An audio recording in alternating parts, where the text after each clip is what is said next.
Subscribe कीजिए हमारे YouTube channel को और बेल आइकन को प्रेस कीजिए ताकि हमारी वीडियो का लिंक सबसे पहले आप तक पहुंच सके और ज्योतिष संबंधी सभी जानकारियां आपको मिलती रहे। नमस्कार दोस्तों, स्वागत है आप सभी का हमारे इस यूट्यूब चैनल पर। आज हम बात करेंगे दुर्गा सप्तशती के 10वें अध्याय के बारे में। ऋषि बोले, अपने प्राण प्रिय भाई निशंभु की मृत्यु को देखकर इस प्रकार सेना को भी मरता देखकर कुपित होकर शुंभु कहने लगा, अरे दुष्ट दुर्गा, तू बल के घमंड से गर्व मत कर। अरे अहंकारिणी, तू तो अन्य स्त्रियों के बल के सहारे लड़ रही है।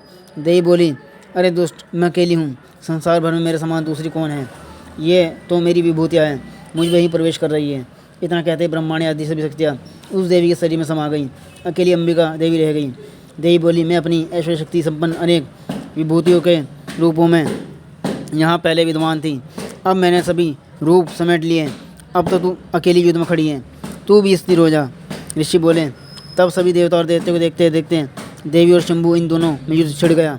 तीखे बाणों की वर्षा तय भयंकर अस्त्र से उन दोनों का युद्ध सभी लोगों के लिए भयंकर प्रतीत होने लगा। जितने भी दिव्य से दिव्य अस्त्र अंबिका छोड़ती जाती, देवते उन्हें निवारक अस्त्र द्वारा तोड़ता था। इस प्रकार परमेश्वरी अंबिका भी खेल खेल में हुंकार आदि शब्द द्वारा दैत्य से छोड़ देवी शस्त्रों को तोड़ दी गई। तदंतर असुर ने सैकड़ों बाणों से देवी का आच्छादित कर दिया। तब देवी ने भी कुपित होकर बाणों द्वारा उसका धनुष काट डाला। धनुष के टूट जाने पर दैत्येंद्र ने हाथ में शक्ति उठा ली। अभी शक्ति उसके हाथ में ही थी कि देवी ने चक्र द्वारा वह शक्ति नष्ट कर दी। तब दैत्यराज तलवार तथा 100 चंद्रमा वाली चमचमाती ढाल लेकर देवी पर झपटा। उसकी तलवार तथा सूर्य जैसी चमकती ढाल को देवी ने अपने धनुष से छोड़े हुए तीखे बाणों से तुरंत काट दिया। रथ के घोड़े तथा सारथी को भी मार दिया। धनुष तो पहले ही कट चुका था। तब तो भयानक मुदगर लेकर अंबिका को मारने के लिए दैत्य उद्यत हो गया। देवी ने उसके मुदगर को भी तीखे तीरों द्वारा काट दिया। फिर भी वह दैत्य मुक्का तान कर अपने बेग से दौड़ा। जाते ही उसने दैत्येश्वर ने देवी के हृदय में मुक्का मार दिया।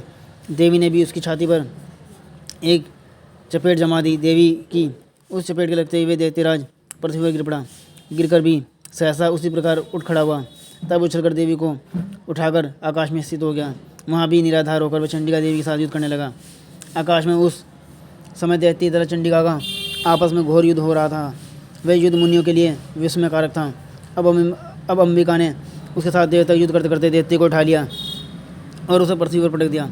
देवी द्वारा पटका हुआ वह पृथ्वी पर आकर खड़ा हो गया। मुक्का तान में दुष्ट देवी को मारने की इच्छा से बड़े वेग से दौड़ा। तब उस दैत्य को आता हुआ देखकर देवी ने उसकी छाती में त्रिशूल भोंक दिया और पृथ्वी पर गिरा दिया। देवी के शूल से शत विशत होकर पृथ्वी पर पड़ते उसके प्राण निकल गए। उसका गिरना भी समुद्र द्वीप एवं पर्वतों के साथ सारी पृथ्वी को हिला देने वाला था। उस दुरात्मा के मरते ही सारा जगत स्वस्थ प्रसन्न हो गया।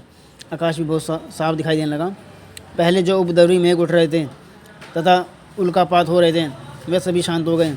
दैत्य के मारे जाने पर नदियाँ भी अपने अपने मार्ग पर चलने लगी। उसकी मृत्यु होते ही सभी देवताओं के मन प्रसन्न हो गए। गंधर्व मनोहर गायन करने लगे, अप्सरागण नाचने लगी, दूसरे बाजे बजाने लगे, वायु पवित्र होकर चलने लगी, सूर्य उज्ज्वल होकर चमकने लगा। शांत हुई अग्नि शालाओं की अग्नियाँ जलने लगी। दिशाओं की भयंकर आवाज़ें शांत हो गई। प्रजा सुखी हुई और सर्व शांति का साम्राज्य हो गया। तो ये था 10वां अध्याय दुर्गा सप्तशती का, जो आज आपने जाना। हमारी और वीडियो आगे भी आप लोगों के लिए ऐसी आती रहेगी। आप हमारी वीडियो को लाइक करें, चैनल को सब्सक्राइब करें और उसको शेयर भी कर दें ताकि और लोग भी इससे जुड़ी हुई जानकारी ले लें।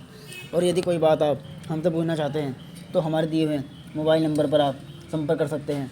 सभी जानकारी आपको विस्तार दी जाएगी। धन्यवाद।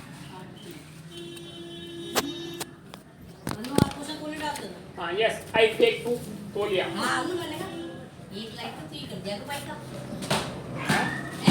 I like this।